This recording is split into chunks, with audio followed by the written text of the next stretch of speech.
Jadi ketika kita menjumpai pasien ya gangguan jiwa yang dirawat, rata-rata mayoritas itu mengalami halusinasi. Halusinasi apa toh? Nah, pengalaman internal. Jadi seseorang yang mengalami gangguan atau perubahan persepsi sensori. Persepsi sensori itu biasanya ya berhubungan dengan panca indera. Panca indera itu ya mata, hidung, lidah, kulit, ya, telinga. Nah, tetapi ada juga yang halusinasi sifatnya palsu atau false hallucination. Itu yang sering dikatakan sebagai bisikan hati. Ya, jadi ada namanya bisikan hati. Bisikan hati itu di dada. Jadi kalau nanyain itu, apakah kamu mendengar suara-suara? Ada yang membisiki saya. Kalau membisiki itu kelanjutannya mesti di mana? Di sini. Berarti itu bisikan. Kalau di sini berarti pasti auditorik kan. Nah, untuk pertanyaan halusinasi ini, kalau kita sudah tahu bahwa ini pengalaman internal, berarti tentu hanya dia yang tahu, tapi orang lain nggak ngerti gitu loh, nggak lihat, ya, atau nggak mendengar. Sehingga pengalaman internal yang dialaminya. Akibat apa? Nah, akibat ada proses aktivasi yang berlebihan di sistem limbik. Ya, sistem limbik itu yang memproduksi apa? Dopamin neurotransmitter. Ya, dopamin neurotransmitter itu dalam jumlah yang cukup menimbulkan efek bahagia. Tapi kalau berlebihan bisa menimbulkan halusinasi. Kalau dia di area temporal, maka halusinasi auditorik atau pendengaran.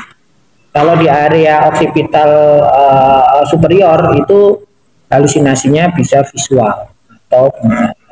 Jadi kalau di bagian tertentu di girusnya mana itu bisa halusinasi penciuman, perabaan dan sebagainya.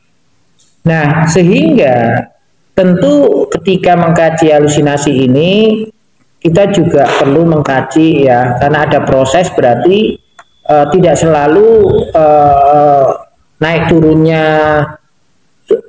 suara-suara atau halusinasi itu akan sama di dalam periode, maka harus dikaji apa waktu, kapan halusinasi itu muncul, kapan, seberapa sering berarti intensitas. Kemudian situasinya sedang apa? Berarti momen. Apa yang kamu rasakan ketika mendengar suara atau mengalami halusinasi? Berarti perasaan. Ya, bisa takut, bisa cemas, bisa khawatir, bisa marah, bisa mengikuti. Terus apa yang kamu lakukan ketika mendengar suara atau mengalami halusinasi? Jadi kalau misalnya ada respon pertanyaan tentang halusinasi diiyakan, maka lanjut. Nah, semuanya itu masuk di dalam data subjektif. Jadi apa pertanyaan yang pas untuk menanyakan halusinasi? Nah, ini seringkali menjadi agak rancu atau keliru. Seharusnya nanyanya adalah, Mbah, ketika sendiri atau sedang kegiatan, ada nggak tiba-tiba suara yang masuk lewat kuping, lewat telinga? Kalau ada, jelas atau tidak? Ya. Kalau tidak, itu suara apa? Mendengung, berisik, atau sangat ramai sekali yang enggak berisik. Nah, kemudian setelah dapat isinya, lanjut ke tadi waktu, frekuensi, situasi, perasaan, dan apa yang dilakukan. Nah, kalau jelas ditanyakan lagi, itu suara apa? Mungkin apa suara yang nyuruh, atau suara yang mencaci maki, atau suara yang ngasih informasi, atau suara-suara yang saling membicarakan atau saut-sautan. Nah, jadi macam-macam. Nah, kalau sudah ada pertanyaan tentang halusinasi, pendengaran atau auditorik, maka berikutnya dilanjut dengan visual. Kalau visual sudah selesai, kalau bilang iya maka lanjutkan. Kalau sudah, lanjut ke penciuman, lanjut ke peragaan, lanjut ke apa namanya, rasa. Cuman saya tidak. Oh ya. Nah, berikutnya adalah ketika orang yang mengalami halusinasi itu biasanya ada tanda-tandanya yang bisa dilihat. Orang terjebak kalau mengidentifikasi halusinasi selalu bicara sendiri, tertawa sendiri. Memang ada banyak halusinasi yang efeknya seperti itu, yang mengajak bicara. Ya, orang diajak bicara ya pasti disauti ya. Kemudian bicara sendiri, tertawa sendiri kan tidak semua dialami oleh pasien yang mengalami halusinasi. Yang paling nyata itu kalau halusinasinya tidak menyenangkan atau mengganggu atau bikin nggak nyaman, efek yang paling akan kentara itu adalah wajahnya tegang, mungkin akan menggerutu, atau mungkin akan mundar-mandir, tidak bisa duduk tenang. Nah, hampir semua pasien halusinasi itu mempunyai afek yang labil. Efeknya labil, jadi kalau diajak ngomong itu berubah-ubah. Kemudian juga nggak bisa fokus dan nggak bisa konsentrasi. Hampir semua pasien halusinasi itu terganggu fokus dan konsentrasinya.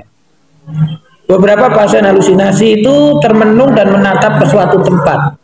Jadi ke arah jendela atau mencari-cari sesuatu. Nah, itu bisa saja halusinasi visual. Atau dia seperti mengendus-ngendus, seperti mencium sesuatu, itu berarti halusinasi penciuman. Atau sering meludah, atau sering kumat-kumit mengulum-ngulum, ya itu bisa saja halusinasi pengecapan. Atau bisa jadi dia seperti kegelian, tidak bisa duduk tenang dan sedikit tertawa-tawa kayak kegelian. Nah, itu biasanya halusinasi perabaan. Perabaan itu ada yang sifatnya kasar, dijiwit, dipukul, ditendang, sehingga seringkali marah tanpa sebab. Nah, jadi orang halusinasi itu gambarannya seperti itu. Nah, ketika kita sudah tahu gejala subjektif dan objektifnya, maka tentu kita harus identifikasi fasenya. Fase halusinasi ini kan ada 4 ya. Kalau Anda tanya dan dia bisa bercerita panjang lebar tentang pengalaman internalnya, berarti dia ada di fase controlling. Dan itulah saat akan mudah diajarkan keterampilan. Tapi kalau misalnya dia bahkan menyangkal, tapi tanda gejalanya khas banget halusinasi, ya bicara sendiri, tertawa sendiri, mundar-mandir, wajahnya tegang, nggak fokus, nggak konsen, bahkan bicaranya inkoheren, ya berarti dia conquering fase 4, cemas berat sampai panik. Kemudian kalau dia kadang itu mengiyakan halusinasinya, kadang tidak, sehingga kita seringkali mengatakan dia pling-plang atau berubah-ubah, sering membingungkan. Sebenarnya nggak usah bingung, dia ada di fase 2 atau condemning. Jadi biasanya kalau seperti itu ya udah tegakkan aja halusinasinya, karena dia di fase condemning kan masih.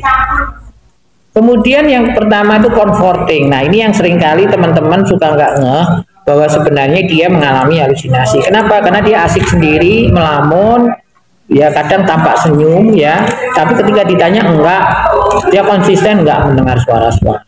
Padahal jelas ngomongnya nggak fokus, nggak konsen, dia lebih suka menyendiri, ya. Gambarannya seperti orang bisos. Nah, sehingga teman-teman, kalau sudah tahu gejala subjektif dan objektifnya, tambahkan. Tadi kan ada pertanyaan, apa yang sudah kamu lakukan? Kalau misalnya dia sudah pernah dirawat, maka jangan lupa identifikasi sekalian kemampuan dia mengontrol halusinasi. Mungkin dia pernah diajarkan menghakik, mungkin pernah diajarkan 5 benar minum obat, mungkin pernah diajarkan bercakap-cakap atau aktivitas terstruktur, sehingga akhirnya ketika kita punya data tentang halusinasi, paling tidak kita tahu data subjektif, objektifnya dia masuk di fase berapa, dan apakah pernah dia diajarkan keterampilan